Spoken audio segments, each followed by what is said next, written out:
I'm Peter Brunn with Collaborative Classroom, and today I'm going to do an unboxing video. We're going to take a look at middle school for a caring school community, grades 6 through 8, and today I'm going to actually open up and unpack a grade 6 kit.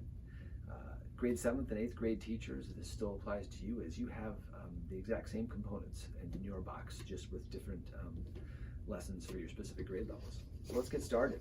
So I'm going to open it up and take out all the stuff, and that's the first thing you're going to notice is there's lots of stuff, and you want to make sure you have everything. And so what you have in the very beginning, right at the top, is a letter just to you. And the most important thing about this letter is that it outlines all the components that should be in your box. And so it's important to take a quick inventory and make sure you got everything, and make sure you raise your hand if you're missing something and you need it replaced. All right, and so the first thing to look for when you're unpacking is the teacher's manual. The teacher's manual is important because it houses the first 10 weeks of your advisory lessons for kids in order. It takes you through the first 10 weeks of school. And it also has all the essential sort of background material on the curriculum you might need to answer lots of the questions that you have. I would really encourage you to take a look at what we call the front matter, the first part of the program, right before the lessons start.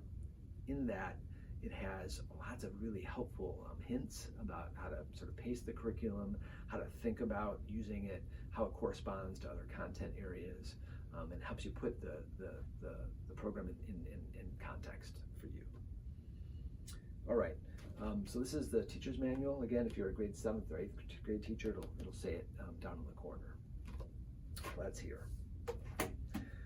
Second thing I want to show you is the topic weeks. So after the first 10 weeks, you're going to need the topic weeks, and they're organized around themes, and the themes are, up in the corner here. They sort of spell out what they are, like wellness and creativity, social issues, personal relationships, and positive school experiences. And each of these sort of themes have very specific topics for each of the weeks within them. Topics that you're probably going to want to really investigate, like issues around friendship, supporting kids with building their relationships, solving problems, resolving conflicts, dealing with being excluded or exclusion. There's even one on social, using social media responsibly. So lots of interesting and important topics in here. So it's designed to be really flexible. So you can pick a topic week based on the topic you think your kids need most. And that's one way to do the curriculum. Another way to do it, and this is probably most common, is that you as a school or as a grade level, the advisory teachers would get together and decide sort of an appropriate order based on what your kids are needing and experiencing. And sometimes, teams meet once a month. They decide, like, for the next month, we're going to do these 4 topic weeks or these 5 weeks. Some schools laid out for the whole year. It's really up to you and what makes sense for your specific context. But the flexibility to sort of decide how to do it is there for you. So these are the topic weeks, and you might want to find some kind of container to slide them in, or maybe what I use is actually a big thick binder clip. I just put it on the edge, and it keeps them organized so they don't, they're not all over the place. The next thing you're going to want to look at is the Teacher's Guide to Subject Area Integration. There's 3 books, and what this is really designed to do is to support taking the social skills and the conversations kids are having in advisory and integrating them thoughtfully and authentically into your academic content area. And so as we think about doing that, we sort of thought about how to organize this around your specific content area, like math and science.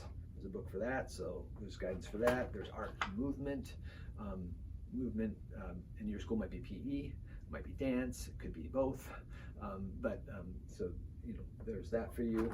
And then there's the humanities, which might include language arts or English, Spanish, foreign languages, might include history, any of the social sciences. So they're all in a sort of broad categories, and really designed again to help you with that bridging between sort of advisory time and your rest of the school day. All right, the last things I'm going to show you, there's two of them. One is the Caring School Discipline book. Now, what's important to know about the discipline component is that we take a teaching approach to discipline, a teaching and learning approach to discipline in Caring School Community. And so really the real work of the discipline program is in advisory. It's the social skills kids are learning. It's the conversations they're having. It's the problems they're solving. It's the skills they're learning to do those things. And so the work of that development of self-discipline actually happens in the advisory time and in your content areas as you bridge the things they're learning in advisory into your content areas. But we inevitably know some kids will struggle and need a little extra help. And so this is really designed when kids need that extra help. And it's organized around key areas which we know middle school kids typically struggle. And you'll see that in the table of contents. You can flip to the one that sort of most fits with what you need. It'll support you with a few different levels of support, like conversations with individual students about their behavior and really supporting them one-on-one. That may be all they need. If you do need to take it up, different sort of tiers of support. There's support in here for supporting the students in like a behavior team. So you may have a principal, a parent, the social worker, maybe a school psychologist, yourself. And there's ways to sort of develop a plan and support for students in here as well. So that's the discipline book. And the last thing is the assessment resource book. All the assessments in Caring School Community are formative in nature, designed to help you sort of assess, are the kids learning some of the social skills that you've been supporting them with, and where they need extra help. So you can record that in the assessment resource book. It's a lot of stuff, but what's important to know is that all these things are available digitally to you as well. So all you need to do to access those is go to our website at collaborativeclassroom.org. In the upper right-hand corner, there's a button to go to our learning portal. Just click on that. It'll, if you haven't yet, it'll ask you to create an account, and then because you have Caring School Community Kit, you'll just enter the kit in there, and you'll claim your license, and it'll give you digital access to the teacher's manual, the topic weeks, the assessment resource book, the Caring School Discipline book. Anything you need to print out is up on there as well. So, and there's some extra resources, professional learning as well. So there's professional learning support on the learning portal for you there as well. The other reason why that's helpful is that sometimes when we have to teach remotely, you'll have the materials with you, and a lot of teachers like not to carry all their stuff when they're planning their advisories for the week. They don't maybe carry them home, so you can just log on at home when you're doing your lesson planning. You have access to all of the materials. So that's Caring School Community. That's what the kit looks like. I hope this was helpful, and we really wish you a great school year.